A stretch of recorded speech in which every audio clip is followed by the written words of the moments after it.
everyone, and welcome to this edition of City Chat with City Magazine. I'm Kilee Harmon, General Manager of City Magazine, and today we are visiting with Robin Thorstenson. I'm so sorry, I was trying not to. And you are part of the BS. You are the project manager for BSC for the program for the September 11th, 10 years later, Impact on the Heartland Symposium, scheduled September 9th through the 11th. That's correct. Wonderful. So tell me, what is the symposium? What are all the events that are planned for this day? The symposium is titled September 11th, 10 years later, Impact on the Heartland. And during the 3 days, we are going to examine, explore, and dialogue about what has happened in the 10 years since 9/11 and what kind of impact has that had on the Heartland. The Heartland really has had a different reaction to the events of September 11th. And in many cases, it's because we are geographically further away from what really happened. So as a result, we're going to really examine that and see what kind of impact has been created here in the Heartland.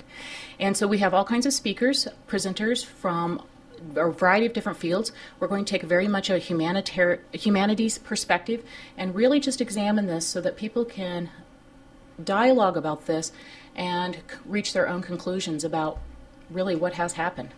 Really, we're kind of where we've come since the date. Exactly. The symposium is broken up into several parts. Okay. The symposium actually opens on Friday, September 9th, and the focus of Friday's presentations and speakers will be on the events of 9/11. We have speakers who include General Charles Wald, who was the Air Force commander of the Middle Eastern troops at the time of 9/11. We also will have an individual, Lieutenant Dean Ekman, who was one of the pilots who flew over the Pentagon very shortly after the attacks. We also will have speakers including Chuck Roberts, who is now a retired broadcast journalist. He was with CNN Headline News, and he for several days was reporting on the events of 9/11. So we have a wide variety of speakers to talk about what happened on the day of. Okay. Then Saturday, we will reconvene again in the morning, and the speakers and presenters will all focus on what's happened since, what has been the impact and what has been potentially some of the challenges that we have been faced with since those events. We have Julia Ernst, who is a constitutional law expert. She'll be coming in talking about the impact on the U.S. Constitution. We also have Chris Bailey, who is a faculty member with the National Defense University, and his specialty is ethics and intelligence practices. And interesting. So, very interesting. So he'll be coming to speak. We also have Thomas Frank, who is the author of What's Wrong with Kansas. He'll be coming to talk about the insularity of the Heartland and how the Heartland often does react differently from the two coasts to these types of events. We will have Dr. Gerard Jacobs, who is a psychologist from the University of South Dakota, and he's going to be coming and talking about the psychological impact of 9/11 on our communities. So we have a wide variety of speakers. So that's Saturday. Then we have on Sunday a commemorative activity up at Double Ditch State Historic Site. Oh. It is truly commemorative. It is going to be a time of reflection and just a time for people to be together at that time. And we are going to do it in real time, so we will be observing the times of the attack. So it will be early Sunday morning that will be occurring. And what time is that again? We'll be departing for Double Ditch at about 7 o'clock so that we can begin our commemorative efforts and reflections by 7:30. Okay. And so yes, it's definitely an early morning, but it's a time to be there and to be reflecting. There are some additional events that really enhance the symposium. On Friday evening, Peter Bergen, who is a CNN producer and author, and one of the few journalists who has interviewed Osama bin Laden, will be speaking. And he will be talking about some of the insights that he has shared in his book, The Longest War, The Enduring Conflict Between America and Al-Qaeda. So he's Friday evening, and then on Saturday evening, the Bismarck Mandan Symphony Orchestra will be doing a performance that they have titled A Place of Remembrance, and during that time they'll be playing Mozart's Requiem. Now, why that's important is because on the first anniversary of 9/11, Mozart's Requiem was played across the country at the same time. Wow. So definitely a time of reflection again, and just through a different mode.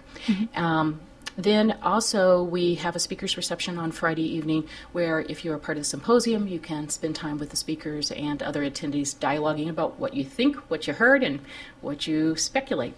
Okay, so a lot of great events planned. Very much so. Who can come to it? Everybody can come to it. Okay. The public is very much welcome to attend. The full symposium registration, which would include the Friday and Saturday events of Peter Bergen and all the daytime events, plus it also includes all the meals. There is a $50 registration fee, and that's to cover primarily the cost of the meals. The speaker's reception is also open to anyone who wishes to attend, and that is $25. The symphony tickets we have available through our site, and you can also purchase them with the symphony, or if you're already a season ticket holder, you're already going. Awesome. So there's a lot of different ways to participate. College students with a valid ID will be allowed to attend the symposium sessions for free because we want to make sure our students are attending and having the opportunity to be part of this. Because how old would they have been at this time in the average college age? In most cases, most of them would have been elementary school or maybe early junior high. Yep, just vaguely remember it, I'm sure. Very much so. And in fact, Chuck Roberts going to speak about that in his presentation, is that the different generations actually do have different perspectives on this whole incident and decade, because for the students who are in college, all they've ever known is that we have been in war. Yep. And that the Middle East has always been in conflict, whereas people who are from the 1940s, 1930s, 1940s, they also, though, went through a very devastating experience with Pearl Harbor. Exactly. And so they have a slightly different way of looking at this incident because of that. And so he's going to talk about that a little bit as well. Oh, some teasers. I want to know. Because I remember I was a senior in high school when it happened. It was one of the very beginning of school, one of the first couple of days of school. And I was in the office and I saw on the news that there was this attack going on. And I went back to the homeroom and I said, we have to turn the TV on. We're being attacked. And my teacher's like, what are you talking about? I'm like, turn on the TV. And we did. And the whole school, every class was basically canceled that day. We were just watching the news. Exactly. And in fact, that's just it. Everybody remembers where they were when the attacks occurred. And we're actually capturing those stories in a special project called 100 Stories, Perspectives from the Heartland. And we are going to feature in a video 100 people sharing where they were on the day of the attacks. And it's been absolutely amazing, the stories that I've seen so far, ranging from an individual who was actually at the Army recruiting center to sign the papers. And because of the attacks, they actually had to wait a week because all things were put in hold. And he said he was there with several other young men, and interestingly enough, all of them showed up 1 week later. Not one of them stepped away.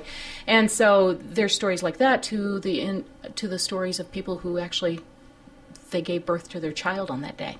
Wow. Yeah. That's difficult. And what does that mean to them and to their child? And so we have those stories captured. We are looking for a few more stories. So if people want to share their stories, we would love to hear from them and be able to do that. It's going to be premiered at the symposium, and then on what day?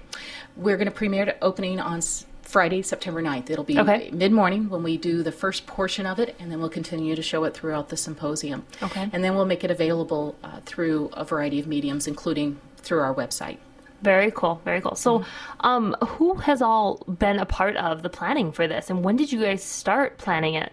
It's been in progress actually since last year about this time. That's all. I would expect a couple of years to put all this together, but that's amazing. Actually, what occurred was that Bismarck State College is teaming with the Dakota Institute of Fort Mandan Foundation, the Lewis and Clark Fort Mandan Foundation, and we were working with them last year on the Eric Savarite Symposium, and the discussion basically said, this has been an incredible experience. What's next? And the realization was, it's the 10th anniversary of 9/11. We can't not talk about 9/11. And so we began the discussion of what could it look like, who might be the people that we would want to attend in terms of speakers and presentations. And so we began that discussion, and we really began the actual formal planning of it in the spring of this year. And we have numerous partners and several very generous donors who are making this happen. We have program partners that include the symphony orchestra, and they've been part of the conversation very early on, not only in just terms of providing the performance on Saturday night, but we've also been able to look to them for some expertise in terms of how should music be reflected in the event. So we've been able to partner with them in that way. We have partnered with the North Dakota National Guard in terms of making sure our events can be shared and don't overlap, but instead can be complementary to each other, since they're having an event on Sunday as well. I was going to say, there's got to be a lot of events going on that day. There's a fair number. There really is. And so we are trying to all work together to ensure that people can participate in the way that they want to participate. Okay. And as much or as little as they need to. So on Sunday, the only thing that is that day is the commemorative area out at Double Ditch. For us, it is. But the North Dakota National Guard will be having a memorial ceremony at the GWAT, which is the Global War on Terrorism Memorial, and that's over by the bridge and by Frame Barracks. Okay. And so they'll be having their own anniversary commemorative event. And then, as I understand it, the governor's office will also be hosting a commemoration in the afternoon on the Capitol grounds. Oh, wow. Okay. So those are just some of the things locally that are happening.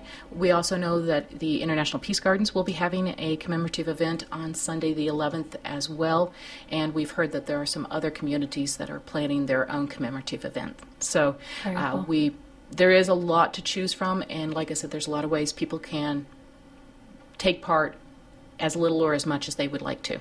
Okay, very cool. So, where, you had talked about earlier how everybody remembers where they were at on that day. Mm-hmm. Where were you on September 11th at that time? Well, I was living in Minnesota at the time, and I was working in Minneapolis. I was driving to work, and I had the radio on, and the radio host broke in and gave this announcement that one of the towers had been attacked, that a plane had flown into a tower, and because of the time of the morning, it was typically the zoo program and everything. At first, I thought it was sort of like War of the Worlds.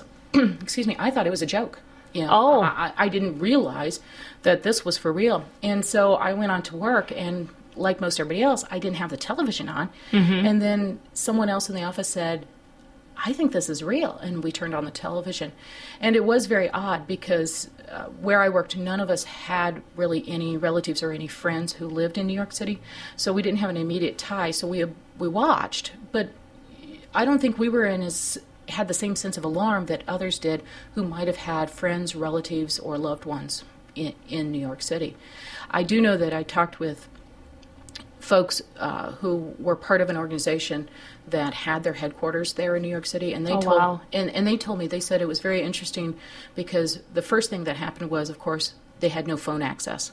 All the phone lines were jammed, so they couldn't contact their headquarters to say, "Are you okay?" Yep. And so they actually went on the premise that they weren't okay and shifted all of their operations to their St. Paul site to begin to function as the headquarters. So all the computer services and everything just immediately shifted because they went on the assumption that they weren't okay. Mm-hmm. It took them 2 days before they finally for sure found out that everybody was operating. But it was very interesting that they had to make that decision, and sort of a split-second decision.